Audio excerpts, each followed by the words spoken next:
And speaking of Senator Hontiveros, she held a media briefing earlier today. That story and more from Mobile Journal, Merrimon Reyes, who is reporting live from the Senate. Merrimon, anong napag-usapan sa presko na yon?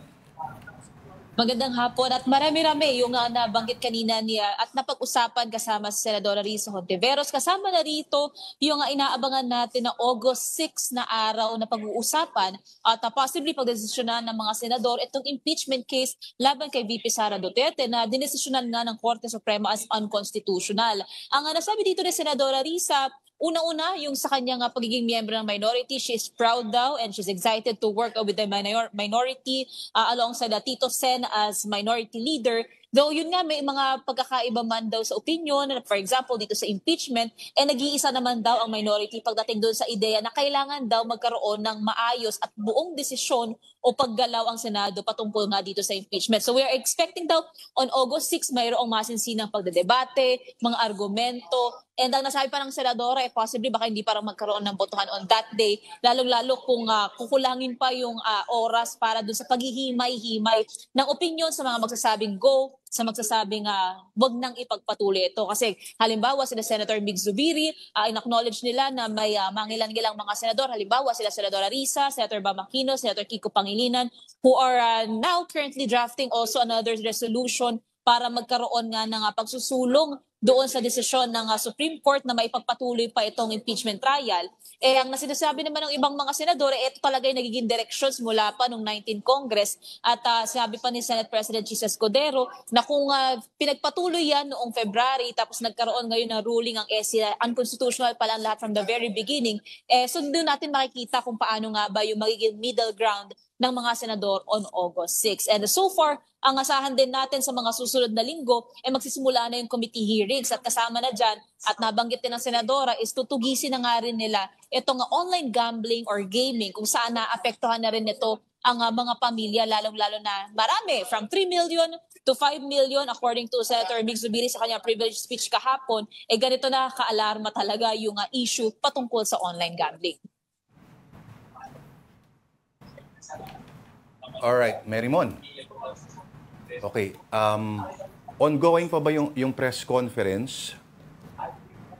Hindi na. Kanina umaga lang yan around 10:30 to bago mga around 11:30 natapos itong press briefing with Senator Risa. Ngayong hapon, wala na tayong inaasahan kasi adjourned ang plenary session until Monday. So kasabay ng plenary session, asahan natin tuwing umaga magko-conduct na ng hearings itong mga komite. Dagdag na rin natin na posible isa sa mga una nating makikitang schedule is yung Committee on Basic Education ni Senator Bam Aquino kung saan sa privilege speech rin kagabi, kung madadagdag pa natin, gusto niyang ma-address yung kakulangan sa mga classroom. Sinuportahan ito ni Senator Pia Cayetano and even Senator Sherwin Gatchalian na last time hawak itong Basic Education Committee nga at gusto nilang tugisin yung 159,000 na classrooms sa kakailanganin. Bilyon-bilyon budget yung kailangan sana para matugunan ito. Pero mukhang maliit lang yung around 3 billion na budget na nailaan for this year. So isa yan sa nais nga nilang mabigyan ng solusyon.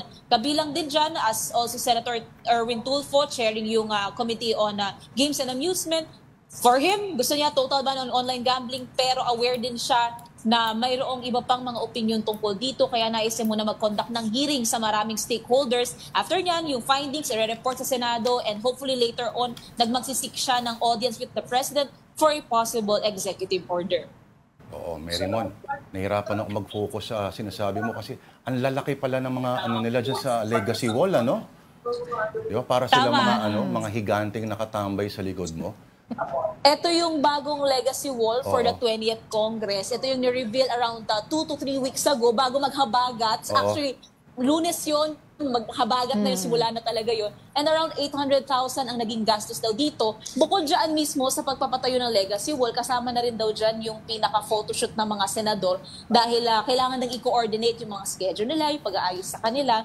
And kung i-compare nyo dito sa likuran natin, ito yung from the 19th Congress, binahagi rin ni SP Cheese na ang arrangement ng mga senador dito is alphabetical order na hindi na siya by leadership or by block compared dito sa likuran natin. So parang yun na yung ina-establish nila ngayon na fair game na. Para na raw wala na raw magkakaroon ng selosan or mali siya pagdating sa legacy wall. Siguro dapat yung mga nilalagay sa wall na yan yung... Anyway, Okay, bago pa magka-problema ang mga bagay-bagay, nako, ang ating mobile journal, Merrimon Reyes, maraming salamat sa iyo.